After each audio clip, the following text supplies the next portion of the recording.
بسم اللہ الرحمن الرحیم. آپ سب کو بہت خوش آمدید. Thank you for being here today. آج کی اس پریس کانفرنس کا مقصد ملک کی مجموعی سیکیورٹی اور بارڈرز کی حالیہ صورتحال کے ساتھ ساتھ گزشتہ تقریباً ایک دہائی کے سیکیورٹی چیلنجز کا کمپیریٹیو انالیسس اور چند دیگر اہم امور کے حوالے سے آپ سب کو آگاہی دینا ہے. گزشتہ 10 سال ہر لحاظ سے پاکستان کے لیے ایک بہت چیلنجنگ وقت تھا. اگر 2020 ہی کی بات کر لیں تو اس سال میں سیکیورٹی چیلنجز کے علاوہ لوکسٹ اور کووڈ جیسی پینڈیمک نے پاکستان کی اکانومی اور فوڈ سیکیورٹی کو بھی خطرے میں ڈالے رکھا.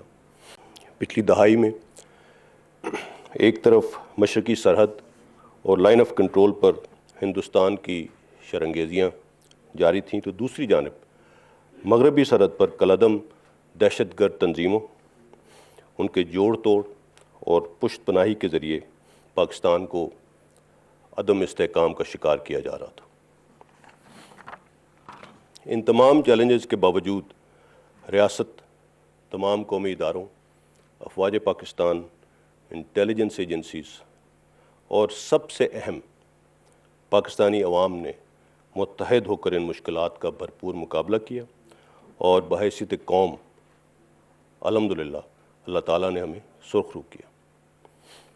مغربی سرحد پر قبائلی اضلاع میں امن و امان بحال کرنے کے ساتھ ساتھ وہاں سوشو اکنامک پروجیکٹس کا آغاز کیا جا چکا ہے. پاک افغان اور پاک ایران سرحد کو محفوظ بنانے کے لیے مربوط اقدامات کیے گئے. دہشت گردی کے خلاف کامیاب آپریشنز کے نتیجے میں سیکیورٹی کی مجموعی صورتحال بہت بہتر ہوئی. ہندوستان کے مذموم عزائم ہوں یا پاکستان کے خلاف ہائبرڈ وارفیئر کی اپلیکیشن، خطرات اندرونی ہوں یا بیرونی، ہم نے ہمیشہ ایویڈنس اور حقائق کے ذریعے ان کی نشاندہی بھی کی اور کامیابی سے مقابلہ بھی کیا. اور اس چیز کو اب دنیا بھی مان رہی ہے، بیکاز ٹروتھ آلویز پریویلز. جن چیلنجز کا میں نے ابتدا میں ذکر کیا اس حوالے سے سیکیورٹی ڈومین میں جو اقدامات کیے گئے ان میں سے میں چند اہم اقدامات کا ذکر یہاں پہ ضروری سمجھتا ہوں. آپریشن رد الفساد میں ہول آف نیشن اپروچ کے ذریعے پوری دہائی کی اچیومنٹس کو کنسالیڈیٹ کیا گیا. اس آپریشن کے ذریعے دہشت گردوں کی سپورٹ بیس، ان کے فیسیلیٹیٹرز، ابیٹرز اور فائنینشرز اور غیر قانونی اسلحہ و بارود کا بڑی حد تک خاتمہ کیا گیا. الحمدللہ آج پاکستان میں کوئی بھی آرگنائزڈ ٹیررسٹ انفراسٹرکچر ماضی کی نسبت موجود نہیں ہے. آپریشن رد الفساد کے تحت 3,71,000 سے زیادہ انٹیلیجنس بیسڈ آپریشن کیے گئے. یہ صرف پچھلے 3 سال کے اسٹیٹسٹکس ہیں. 72,000 سے زائد اسلحہ، 5 ملین ایمونیشن اور تقریباً 450 ٹن بارود ریکور کیا گیا. مینیفیسٹیشن آف سکسیس کو اگر پیمانے پہ پرکھا جائے تو 2007-8 میں قبائلی اضلاع پر صرف 37% علاقے پر ریاستی عملداری رہ گئی تھی. آج الحمدللہ تمام ٹرائبل ڈسٹرکٹس مکمل طور پر خیبر پختونخوا کا حصہ بن چکے ہیں. دہشت گردی کے بڑے واقعات میں 2019 کی نسبت ہی 2020 میں 45% کمی آئی. جبکہ دہشت گردی کے واقعات کو اگر 2013 میں جو پیک کر رہے تھے اوسطاً 90 پر ایئر تھے، آج وہ گھٹ کر صرف 13 پر ایئر پہ آ گئے. قانون نافذ کرنے والے اداروں نے گزشتہ سال ملک بھر میں 50% سے زائد ٹیررسٹ تھریٹس کو اوارٹ کیا. اگر پچھلی 2 دہائیوں کی دہشت گردی کے واقعات کی کیجولٹیز کا ہی جائزہ لے لیں تو 2013 میں کیجولٹیز کا یہ فگر 414 تھا، جبکہ 2020 میں 98 ہے، جو کہ ایک نمایاں کمی ہے۔ خودکش حملوں میں 97% کی واضح کمی آئی ہے۔ کراچی، جو کہ آبادی کے لحاظ سے دنیا کے بڑے شہروں میں 12ویں نمبر پر ہے اور پاکستان کی معیشت میں ریڑھ کی ہڈی کی حیثیت رکھتا ہے، 2014 میں کرائم انڈیکس میں کراچی دنیا میں 6 نمبر پر تھا۔ 2020 میں امپروو ہو کر کراچی دنیا کے کرائم انڈیکس میں 103 نمبر پر آ چکا ہے۔ یہ ڈیولپڈ ورلڈ کے بڑے بڑے کیپٹل سے بھی بہتر امن و امان کی صورتحال ہے۔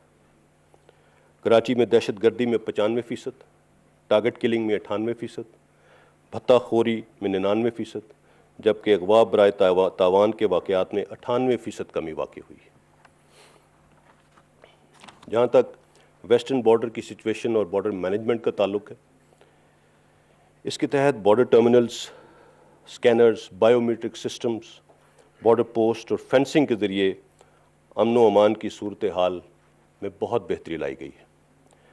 2611 کلومیٹر پاک افغان سرحد پر 83% سے زائد کام مکمل کر لیا گیا ہے، جو کہ انشاءاللہ سال کے وسط تک کمپلیٹ ہو جائے گا، جبکہ پاکستان ایران بارڈر پر 37% سے زائد کام مکمل ہو چکا ہے، اور امید ہے کہ اگلے 1 سال تک یہ بھی انشاءاللہ پایہ تکمیل میں پہنچ جائے گا۔ 1068 پلانڈ فورٹس میں سے 482 سے زائد فورٹس بارڈر کے ساتھ تعمیر کیے جا چکے ہیں۔ بارڈر کنٹرول میئرز کے نتیجے میں بارڈر ٹرمینلز کے ذریعے نقل و حرکت میں 33% اضافہ ہو چکا ہے فینسنگ کی وجہ سے۔ اینٹی سمگلنگ آپریشنز اور نوٹیفائڈ کراسنگز سے نقل و حرکت کے نتیجے میں صرف پچھلے 6 ماہ میں اگر ریونیو ریسیوڈ کو دیکھا جائے تو 48 بلین کے ریونیو میں اضافہ ہوا ہے۔ اس حوالے سے کسٹمز کا کردار بھی قابل ستائش ہے۔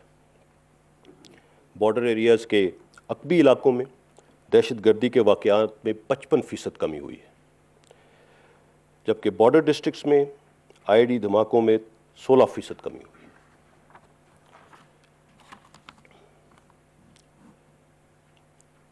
اب تھوڑی بات انڈیا اور لائن آف کنٹرول کی۔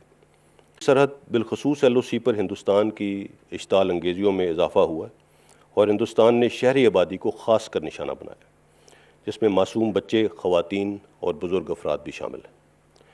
گزشتہ سال میں 3097 سیز فائر وائلیشنز ہوئیں، جن میں 28 معصوم افراد شہید اور 257 زخمی ہوئے۔ بالخصوص 2014 سے 2020 میں ہندوستان کی سیز فائر وائلیشنز میں بے انتہا اضافہ ہوا۔ 2019 میں سب سے زیادہ سیز فائر وائلیشنز ہوئیں، جبکہ 2018 میں سب سے زیادہ سویلین کیجولٹیز 377 کیجولٹیز ہوئیں۔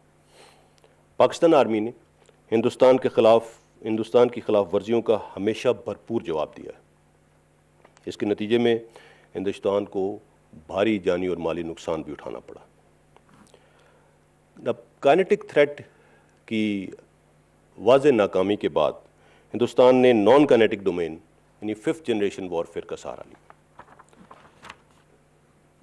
اس 5th جنریشن اور ہائبرڈ وارفیئر کے خطرے کے حوالے سے آرمی چیف نے گاہے بگاہے بات چیت بھی کی اور وقتاً فوقتاً ہم آپ کو اس چیلنج سے آگاہ بھی کرتے رہے۔ ہندوستان کی پاکستان میں دہشت گردی کے ثبوت ایک ڈوزیر کی صورت میں دنیا کے سامنے لائے گئے۔ اس کے علاوہ حال ہی میں EU ڈس انفارمیشن لیب رپورٹ کے نتیجے میں ناقابل تردید شواہد سامنے آ چکے ہیں۔ ہندوستان کی اس ڈس انفارمیشن کیمپین کو اگر ڈائسیکٹ کیا جائے تو اس سے پہلے یہ جاننا ضروری ہے کہ پچھلی 2 دہائیوں میں پاکستان اور ہندوستان کن معاملات میں مصروف تھے۔ گزشتہ 20 سالوں کے دوران پاکستان نے دہشت گردی کے خلاف ایک کامیاب جنگ لڑی اور ایک ذمہ دار ریاست ہونے کا ثبوت دیا۔ کائنیٹک ڈومین میں 1200 سے زائد آپریشنز کے ذریعے ہر قسم کی دہشت گرد تنظیموں کا خاتمہ کیا گیا۔ 18,000 سے زائد دہشت گردوں کا کلاں کما کیا گیا۔ لیگل اور لافے ڈومین میں انتہا پسندی اور دہشت گردی کے خاتمے کے لیے نہ صرف قانون سازی کی گئی بلکہ ایک جامع حکمت عملی کے تحت ان تنظیموں کے خلاف ایکشن لیے گئے۔ بین الاقوامی امن کی کاوشوں کے لیے 1100 سے زائد القاعدہ کے دہشت گردوں کو پکڑا یا مارا گیا، 70 سے زائد ممالک کے ساتھ انٹیلیجنس شیئرنگ کی گئی، اور اس دوران پاکستان نے 83,000 سے زائد قربانیاں دیں اور اس میں $126 بلین تک کا معاشی نقصان بھی اٹھایا۔ اب اگر آپ دیکھیں کہ ان 2 دہائیوں میں ہندوستان کیا کر رہا تھا، ہندوستان نے مشرقی سرحد پر اشتعال انگیزیوں میں اضافہ کیا، مقبوضہ کشمیر میں تقریباً پچھلے 1.5 سال سے تاریخ کا بدترین محاصرہ اور انسانی حقوق کی شدید خلاف ورزیاں جاری ہیں، اور فروری 2019 میں پاکستان کے خلاف جارحیت کی ناکام کوشش بھی کی۔ ان تمام واقعات کے شواہد عالمی اداروں نے دنیا کے سامنے رکھ دیے۔ Financial crime enforcement network کی بھارت کے 44 بینکس کی منی لانڈرنگ اور ٹیرر فائنینسنگ، UNHRC اور جنیوا اور جینوسائیڈ واچ کی ہندوستان کی بدترین ریاستی دہشت گردی اور انسانی حقوق کی پامالی کے حوالے سے چشم کشا انکشافات حال ہی میں EU ڈس انفارمیشن لیب کی رپورٹ میں آئے ہیں۔ ان کی کئی شواہد سامنے آ چکے ہیں۔ اس تمام جعلی نیٹ ورک کو دہلی بیسڈ شری واستو گروپ چلا رہا تھا، جو تھنک ٹینکس اور فیک NGOs اور جعلی میڈیا آؤٹلیٹس کے ذریعے اس کرمنل ایکٹیویٹی کو 15 سال سے جاری رکھے ہوا تھا۔ اس میں fake news outlets, fake media groups بھی شامل تھے۔ ان NGOs اور فیک NGOs کے ذریعے UN اور UNHRC میں مختلف پاکستان مخالف ایونٹس اور ڈیمونسٹریشنز منعقد کروانا اور موٹیویٹڈ کانٹینٹ کے ذریعے پاکستان کی ساکھ کو متاثر کرنا شامل تھا۔ اس موٹیویٹڈ کانٹینٹ کو EU کرونیکل سمیت دیگر فیک میڈیا کے ذریعے شائع کیا جاتا تھا۔ لیجیٹیمیسی کے لیے ہندوستان کی نیوز ایجنسی ANI کے ذریعے دیگر تمام فیک میڈیاز پر وائرل کیا جاتا، اور اسے مین سٹریم انڈین میڈیا کو اور سوشل میڈیا کے ذریعے ایک ٹرو سٹوری کے طور پر کیری کیا جا رہا تھا۔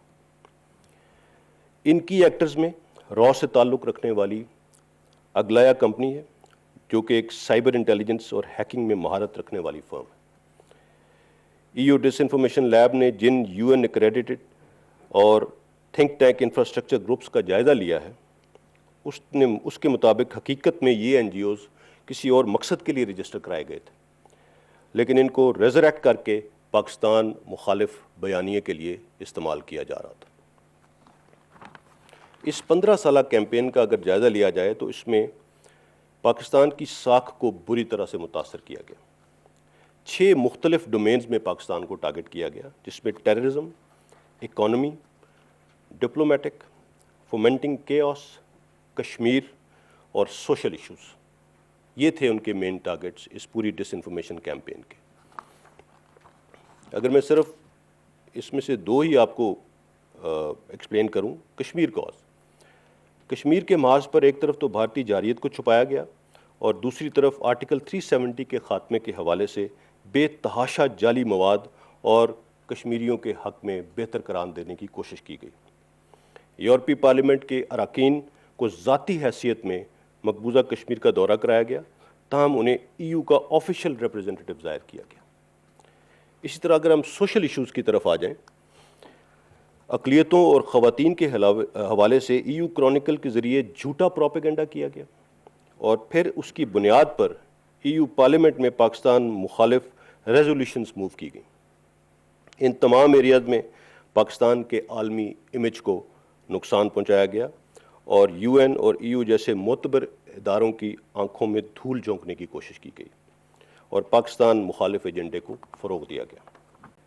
EU ڈس انفارمیشن لیب کی رپورٹ کے مطابق اگر اس کیمپین کے اثرات کا جائزہ لیا جائے تو 1 سے 6 کی سکیل میں یہ 6 کا سکور حاصل کرتی ہے، جو کہ پروپیگنڈے کی سب سے اونچی سطح ہے، جس کے دائرے میں پالیسی لیول اور شدت پسندی پھیلانے تک تمام اقدامات آ جاتے ہیں۔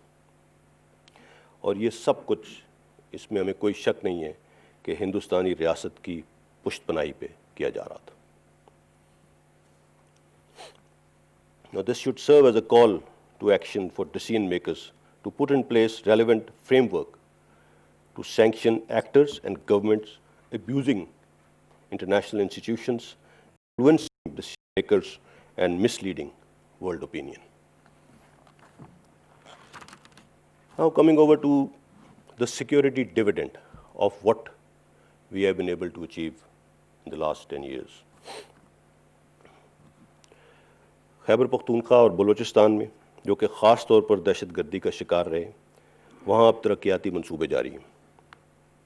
بلوچستان میں کچھ عرصے سے ملک دشمن قوتیں امن و امان کی صورتحال کو خراب کرنے کے درپے ہیں، تاہم پاکستان کے سیکورٹی ادارے ان عزائم کو ناکام بنانے کے لیے شب و روز مصروف ہیں. کلیئر اینڈ ہولڈ کے مراحل سے گزرتے ہوئے اب ہم بلڈ اینڈ ٹرانسفر کے مراحل کی جانب گامزن ہیں. بلوچستان میں 199 ڈیولپمنٹ پروجیکٹس جن کی لاگت تقریباً 601 بلین ہے، اس کا آغاز کیا جا چکا ہے. اس میں ہیلتھ کے 10، ایجوکیشن کے 18، ایگریکلچر کے 20 اور ٹرانسپورٹ کے 42 اہم منصوبے شامل ہیں. یہ تمام منصوبے اس سیکیورٹی ڈویڈنڈ کی بدولت ہے جس کے لیے ہم نے پچھلی 2 دہائیوں میں قربانیاں دی ہیں. اسی طرح خیبر پختونخوا کے قبائلی اضلاع میں 31 بلین روپے کی لاگت سے 883 ترقیاتی کاموں کا آغاز ہو چکا ہے. اس میں ایجوکیشن کے 268، ہیلتھ کے 70، کمیونیکیشن انفراسٹرکچر کے 15 اور اریگیشن کے 30 میجر منصوبے شامل ہیں. اسی طرح اگر ہم پچھلے 1 سال میں کرونا وبا کو انالائز کریں تو ہم نے بطور قوم اس چیلنج کا بھی حکمت اور دانشمندی سے مقابلہ کیا. پاکستان نے اپنے محدود وسائل کے باوجود NCC کے ماتحت NCOC کے ذریعے ایک بھرپور رسپانس دیا ہے اور اس کا اعتراف دنیا کر رہی ہے. اس حوالے سے تمام ڈاکٹرز، پیرامیڈکس، ہیلتھ ورکرز اور وہ تمام ادارے اور افراد جو اس وبا کے خلاف نبرد آزما ہیں، خراج تحسین کے مستحق. میں پاکستان کی میڈیا کا بھی خصوصی طور پر شکریہ ادا کرنا چاہتا ہوں، بیکاز ISPR NCOC کے ماتحت ایک انفارمیشن عام کے طور پہ بھی کام کر رہی تھی. میڈیا نے ایک طرف اس وبا کے دوران تمام عوام کی آگاہی کے لیے اپنے مفادات سے بالاتر ہو کر خدمت کی اور ایک عظیم مثال قائم کی. اس کے ساتھ ساتھ پاکستان کی میڈیا نے جس ذمہ داری کے ساتھ ہندوستان کے پروپیگنڈے اور پاکستان کو درپیش خطرات کو بے نقاب کیا، اس کے لیے بھی پاکستانی میڈیا مبارکباد کا مستحق ہے. دشمن قوتیں ہمیں ناکام کرنے کی کوشش میں مصروف ہیں، ہمیں تقسیم کرنے کے درپے. ہم سب کا انفرادی اور اجتماعی کردار اور ذمہ داریاں. منزل ایک ہے، پاکستان کو کامیاب بنانے میں اپنا کردار ادا کرنا ہے. Before I conclude, I would like to just mention that when we took on this challenge, the SWAT and enormity of this challenge was decidedly overwhelming. But with Allah's help and the resolute support of our great nation, we took it on.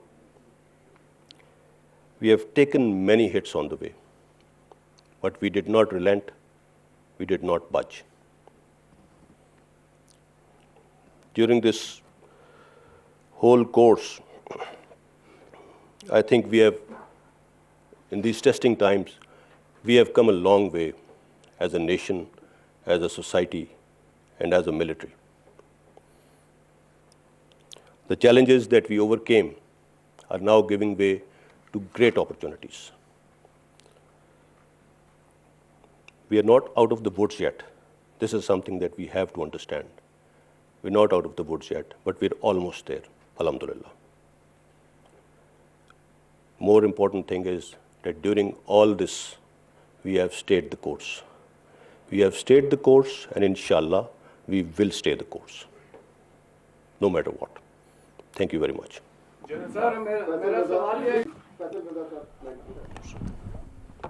Sir, thank you very much. My question, you have already mentioned about the security situation in Balochistan and erstwhile FATA. How do you see the recent surge in terrorism incidents in Balochistan and erstwhile FATA, and how security apparatus is dealing with it, particularly with reference to the Indian involvement in Balochistan and the border areas? Thank you very much, sir.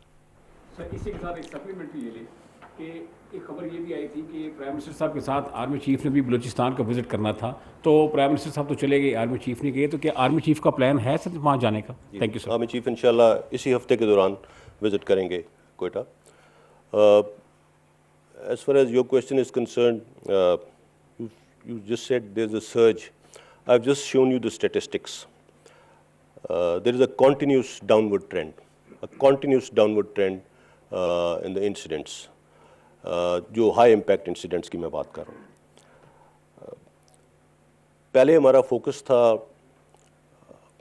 erstwhile FATA. We cleared the area. اس کو ہم نے الحمدللہ right now جو major operations تمام وہاں پہ مکمل ہو چکے ہیں, اور اس وقت کوئی 1 انچ بھی ایسا نہیں ہے جہاں پہ اس وقت اسٹیٹ کی ریٹ نہ ہو. And then in the last couple of years, we've shifted focus towards Balochistan. Now, Balochistan کی جو سیکیورٹی انوائرمنٹ ہے, جو سیکیورٹی تھریٹس ہیں, جیسے ہم نے ایک ڈوسیئر پیش کیا تھا جس میں فارن منسٹر صاحب بھی شامل تھے. اس ڈوسیئر کے اندر جو مین ٹارگٹ تھا وہ بلوچستان تھا. مین ٹارگٹ بلوچستان, اور وہاں پہ جو ایک اہم منصوبہ سی پیک جو بلوچستان سے گزر رہا ہے اس کی وہ ٹارگٹ کیا جا رہا ہے. اب بلوچستان پاکستان کا 44% ہے, بہت بڑا ایریا ہے, بہت ریسورسز چاہیے اس کی سیکیورٹی کو مربوط کرنے کے لیے. اسی مد میں جو کام ہوا ہے, بلوچستان کی ایف سی کو انہانس کیا گیا ہے, اس کی کیپیسٹی بلڈنگ کی گئی ہے. اب پہلے پورے بلوچستان کو ایک ایف سی ہیڈ کوارٹر دیکھ رہا تھا, ابھی 2 بلوچستان ایف سی نارتھ اور ایف سی ساؤتھ بنا دی گئی ہے. اسی طرح ایک نیا ڈویژن, اسپیشل سیکیورٹی ڈویژن خاص طور پہ سی پیک اور اس کے پروجیکٹس کے لیے ریز کیا گیا, جو کہ گوادر میں بیسڈ ہے, اور وہ ساتھ ابھی کوسٹ لائن کی سیکیورٹی کو دیکھ رہا ہے. پھر جو فارمیشنز کوئٹہ میں موجود تھے وہ ابھی بلوچستان ہنٹرلینڈ میں موو کر چکے ہیں, اور لگاتار انٹیلیجنس بیسڈ آپریشنس کر رہے ہیں. تھریٹ ہے, اور جیسے میں نے کہا we not out of the woods yet, but الحمدللہ things are under control. Point security, ہر چپے چپے کی سیکیورٹی, جتنا بڑا صوبہ ہے بلوچستان, اس میں ہر جگہ پہ ایک سینٹری کھڑا کرنا پاسبل نہیں ہے, لیکن ایریا سیکیورٹی کو مضبوط کیا جا رہا ہے, اور انشاءاللہ ان حالات میں مزید بہتری آئے گی. So we will make sure that انشاءاللہ Balochistan is safe, because Balochistan is the future of Pakistan. That is how the government is looking at it.